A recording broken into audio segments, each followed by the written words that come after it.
This is Martin and the whole gang here saying, let's holiday bake.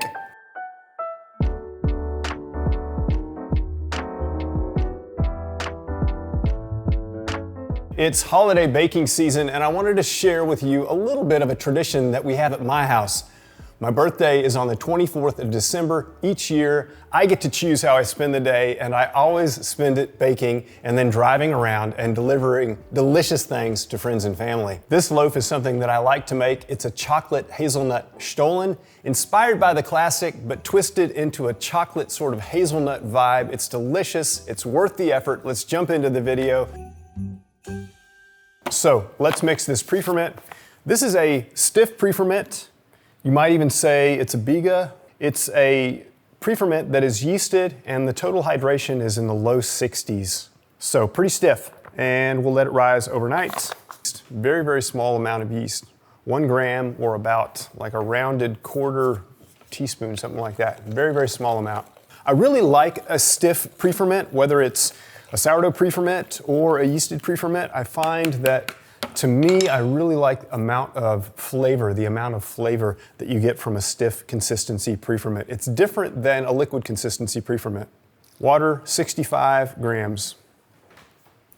And I'm just gonna start to combine.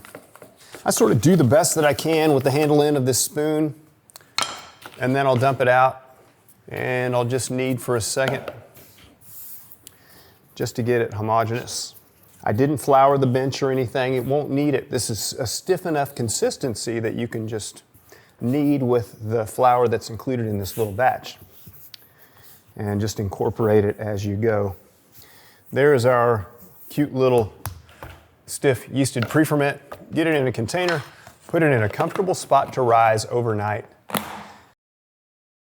All right, so we've made our preferment. Now let's make the soaker. I'm gonna start with these oranges. You know, we're making 3 loaves. This is a 3-loaf recipe. There is 1 orange per loaf, which is a lot. Go big, lots of orange zest.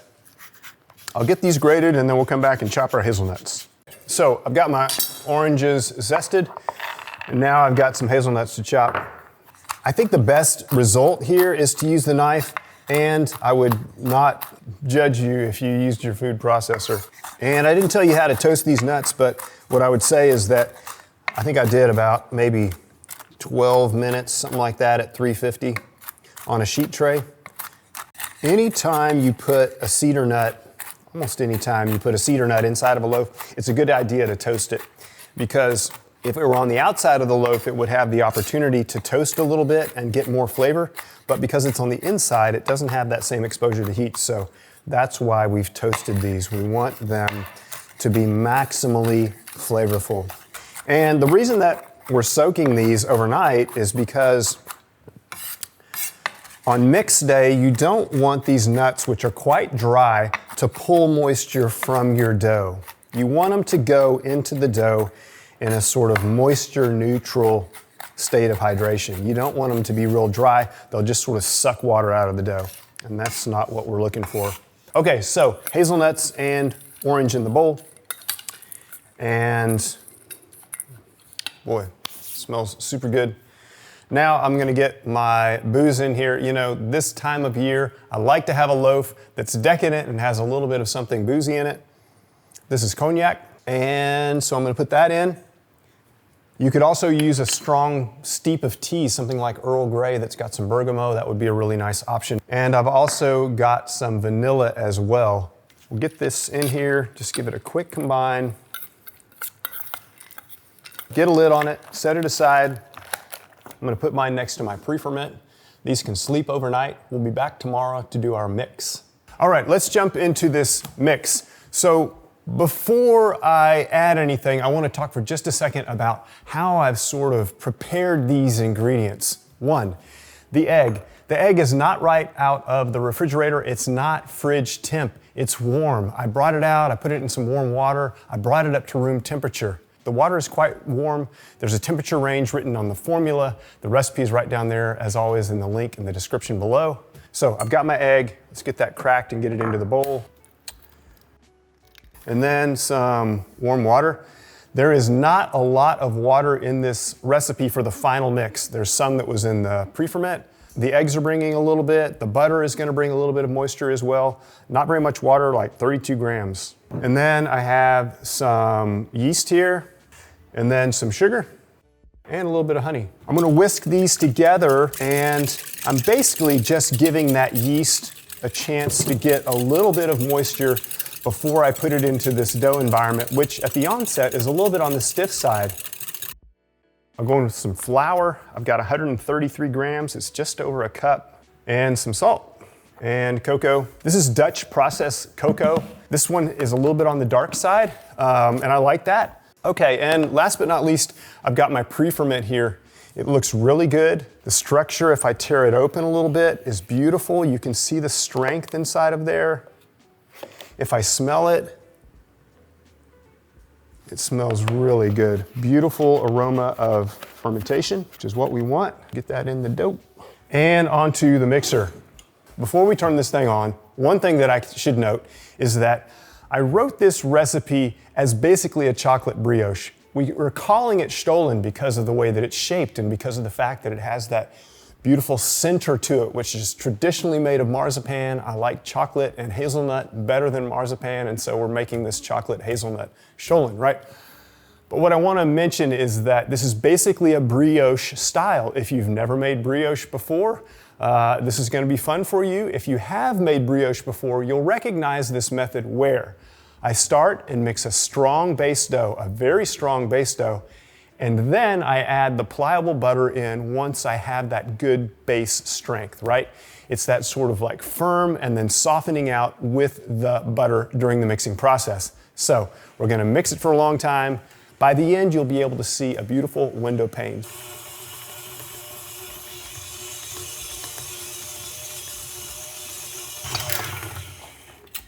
If you feel like you have sort of a bicolored dough, just take it out and knead it briefly on the counter just to sort of help the mixer out. This isn't a huge batch, and so you may find that you need to just give it a little bit of a hand, and it's okay.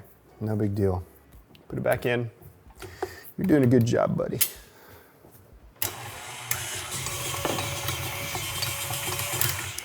Okay, dough's homogeneous, it's strong, and now I can start adding that butter in a little bit at a time. Now, I don't want to put the butter in there just like this, right? I want it to be pliable. And the reason for that is that if it's not pliable, it won't incorporate into the mix very well. And so just on your bench with a rolling pin or some similar tool, you can just soften it up. And then what I'm going to do is I'm going to add it back in a little bit at a time, maybe a tablespoon or so, something like that. After each additional sort of addition of butter, I'm going to let it mix until it's mostly in there, and then I'll add another piece. So it's almost like I'm just sort of drizzling it in, but in chunks.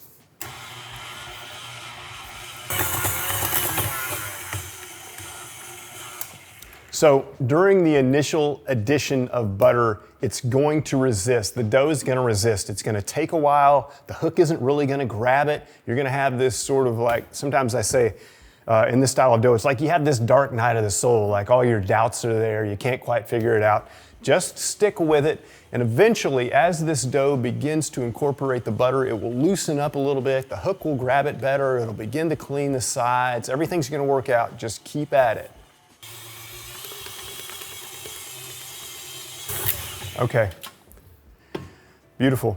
So I want to show you the quantity, the amount of strength that we have. And the way that I'm going to do that, so I'm going to tear off a piece and I'll do a little bit of what we call a window pane test. And the window pane is basically us just seeing, well, how thinly can I stretch this dough?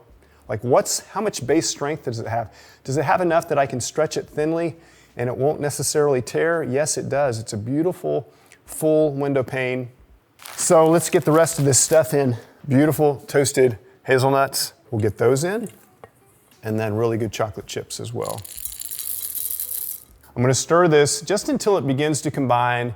It won't do a super, super good job because we have so much stuff, so I'm going to go back with a flexible scraper and give it some folds. I'll use my hand as well, and then we'll get it into a container for its bulk fermentation. Okay, so scraper, just scrape down the sides of the bowl, make sure we're not leaving any of these wonderful ingredients behind. Then I'm gonna go in and just give it a little bit like a bowl fold or bowl knead with the scraper, just to make sure that everything looks pretty good. And then we'll get it into a container. Boy, the dough feels really nice. Just sort of get it into a nice cohesive ball. Last but not least, I'm gonna check real quickly and see what my dough temperature is. This is something that honestly I think we could talk about a lot more. Dough temperature is what in many ways guides the rate of fermentation. And with a dough like this with so many inclusions and sugar and everything else, I wanna see if it's at least in sort of the low to mid 70s. That would be ideal. Let's see where we landed. So, wow, this is actually 76. That's perfect. That's gonna ferment really well. That'll keep us right on track in terms of when we're ready for the divide. All right, so set this in a comfortable spot to rise. We'll be back in 15 minutes for the first fold.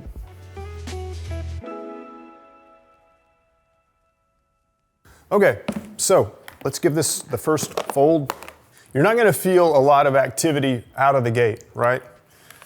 But over the course of this hour or so, you will feel some changes. And this actually is moving. It is definitely moving.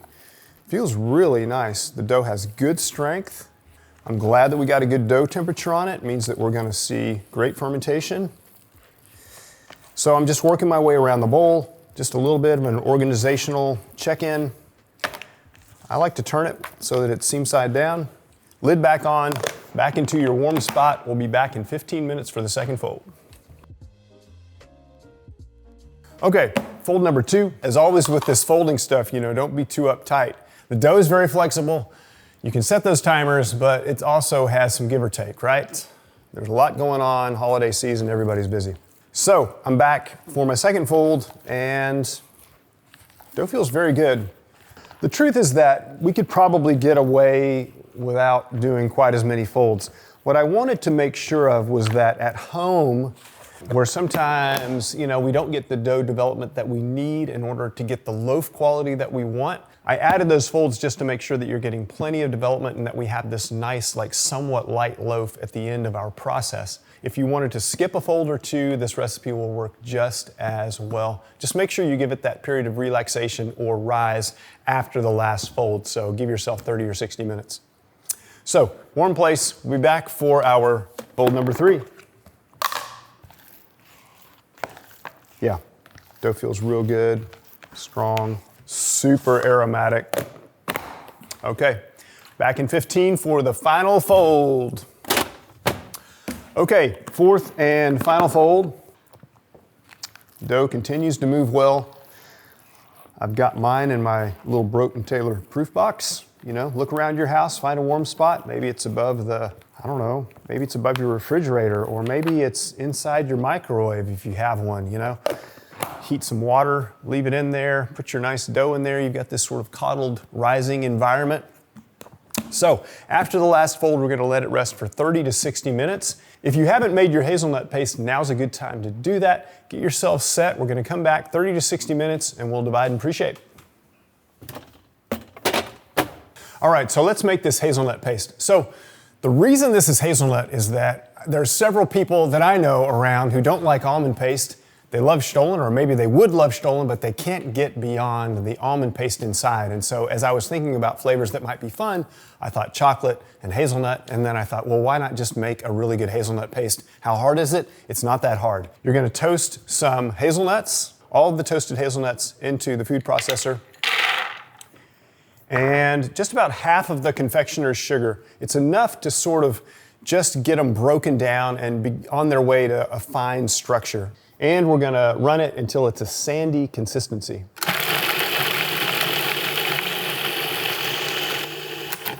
And then I'm adding some cocoa powder, a little bit of salt, very important. Get the rest of the sugar in there. And then I've got a little bit of egg white, and the egg white is just a really good binder. It's what's gonna bring everything together. And then I'm gonna run it until it comes together. If after a minute or so it's not clumping, you can add a little bit of water. Gonna add just a little bit of water. Yep, that's good. This recipe actually makes twice as much as what you need, but I don't think that's a bad thing. All right, so What I'm gonna do is I'm gonna go ahead and make my logs that I'm gonna put inside the loaf. To do that, I need 3 pieces at 30 grams. So I'm gonna cut this piece in half, and then I'll cut it into thirds. And I find it easier to work with this on a little bit of confectioner's sugar, and then working one at a time, I just roll them. And you want them about 5 inches long, somewhere in that range. Set them on my sheet tray here. I've got it lined. The one thing that I'll tell you about these pastes, like almond paste, like pistachio paste, like hazelnut paste, is that they will dry out really quickly if you don't protect them. So get them onto something and then make sure you have a lid, and we'll set those aside until we're ready for them. That other piece, just wrap it in some cling film or put it in a container, throw it in the fridge, cut a piece off, put it on your toast, wherever you want, nibble on it throughout the day, perfect snack. All right, so we're here, we're ready to divide. I had it in a warm spot, but not too warm. If you have it too warm, remember there's a lot of butter in the dough, and if you're above 85 degrees, you can see a little bit of melt, so just be thoughtful about that. Find that good Goldilocks zone. So onto a lightly floured or, somewhat generously maybe floured surface. Dump that out, a little bit of flour on top. And then we'll divide it into 3 pieces, around 300 grams, somewhere right around there. Should be about right. Boy, that's a very beautiful dough. Feels nice. So about 300 grams each. Now what we're gonna do is we're gonna give it a tubular pre-shape. I wanna shape it like a tube. The final shape of Stollen is sort of elongated. It's almost rectangular.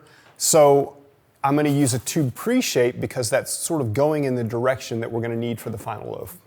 So I'm gonna pat it out just a little bit, about 5 inches wide, about 4 inches high, something like that. You don't need to get a ruler out here, I don't think. If you wanna use one to confirm, that's okay too. So I'm just patting it a little bit, and then I'm gonna fold the sides in, just pat to it here, and then I'm gonna roll it down. And boy, all the way up here, I can smell this beautiful, beautiful orange aroma, incredible. So let me show you that again.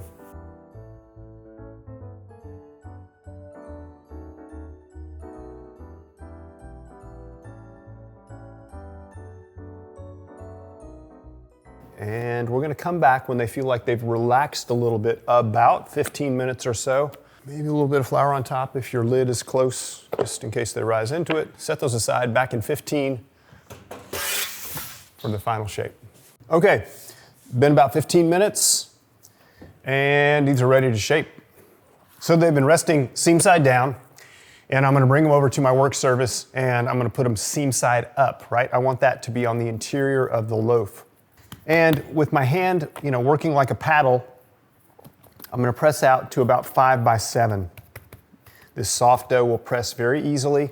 Make sure you got a little bit of flour down because you don't want it to stick, right? Grab a piece of your hazelnut paste, and I'm gonna put it in the upper third of the loaf, and then I'm gonna roll the top over it and press to seal. I'm pressing all the way along the length of the loaf, and then I'll roll it one more time and press to seal again. And I have this sort of seam, a little bit of a seam right there on the edge, and that's okay. Grab my tray. And this makes 3, they're not large loaves, but they're also not small. And if you're gifting these, as I would like to, you may find yourself wanting to sort of divide this batch into maybe 6 pieces or something like that. So 5 by 7, basically, somewhere in that range. Grab your paste, upper third, fold it over, press to seal, fold it one more time, press to seal. And I sort of have this log situation. Okay, 3 loaves, get a cover on, put them in a comfortable spot to rise, 60 minutes. During that time period, you're gonna get your oven preheated to 350 degrees with a rack somewhere in the middle, and we'll be back to bake in no time. So this has been about 60 minutes. If your dough was cool, or if your house is cool, or if it's a little bit sluggish, just wait it out. It could take up to 90 minutes, that's okay. Don't be in a hurry here. So I'm looking for a dough that has risen a little bit, but it's not gonna be like some poofy doubling or something like that, right? I'm just looking for the dough to feel somewhat marshmallowy.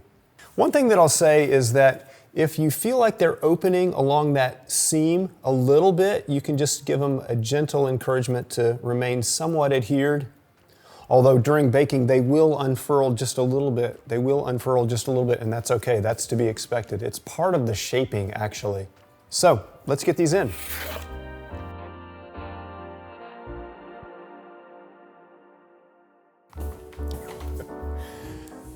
They smell really, really good. So that was 30 minutes right on the nose, 350 degrees. They're still soft. Like, it doesn't take much to move them still, and that's okay. I mean, the crust has some structure to it, but if you go too far until they're firm, like a hearth bread or something like that, you're pulling a lot of moisture out. And what we want is a loaf which is open and fully baked, but also not fully dehydrated or something. So go with those times and you should be good. Around 30 minutes, 30 up to 35. I think 35 is definitely on the far side. They smell incredible. The amount of orange and like citrus plus chocolate is incredible. Before they lose too much heat, I'm gonna brush some butter on. And being gentle, right, being gentle, I'm gonna brush the whole thing. And you'll see why I'm doing that in just a second. Part of the reason for the butter is so that the sugar that I'm gonna sprinkle on will adhere. That's part of the reason. The other part is that they will actually keep even better. You're almost like putting this fat layer on the outside. Stollen is one of the great storage breads, you know, like panettone, like some of the other sort of traditional holiday breads. They should store very well. One of the reasons, though, that I really like Stollen is that it's not quite the process that a traditional panettone is, right? Lots of work in the traditional panettone, and I think that flavor of this Stollen is every bit as good as panettone. Don't come after me for saying that. Okay, so real generous with the butter, right? Real generous here. So once you have them fully covered with butter, we're gonna do granulated sugar. And then after they're fully cooled, we'll come back and we'll hit them one more time with some non-melting sugar, or if you don't have that, you can also use confectioners. So if you're gonna make multiple batches of this, I would say it's a good idea to go ahead and put some sugar into a shallow pan and just put the loaves in there and then sort of toss them gently, but toss the sugar onto them to really make sure that they're sort of fully coated. So it looks like a lot of sugar. The truth is that the base dough is not that sweet. It's not a super sweet dough. So adding this to the outside gives it that more confection, almost like holiday spirited situation. So we're gonna let these cool a little bit and then we'll be back to finish them.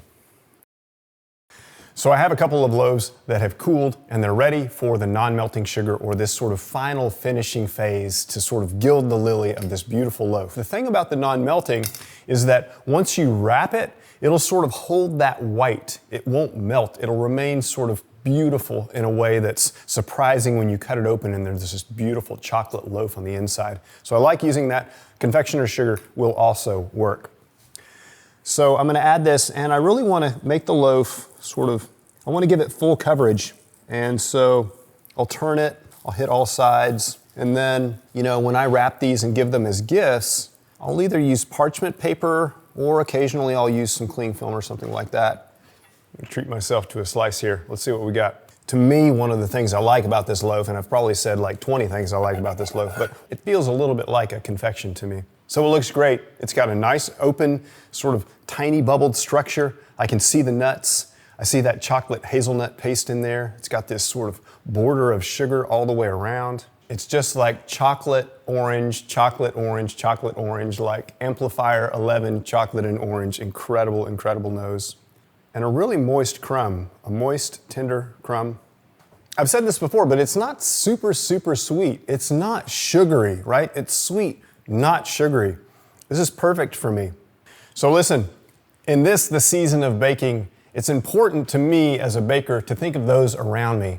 What can I do that I love that I can share with others? This Chocolate-Hazelnut Stollen is a bit of a project bake, but I guarantee you that the smiles pay big dividends when you pull up to someone's house in the heart of the season and say, hey, I'm thinking about you, I care about you.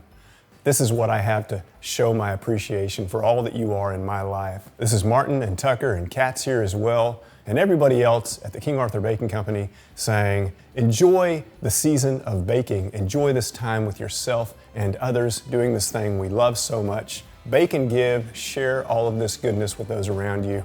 We'll see you in the new year.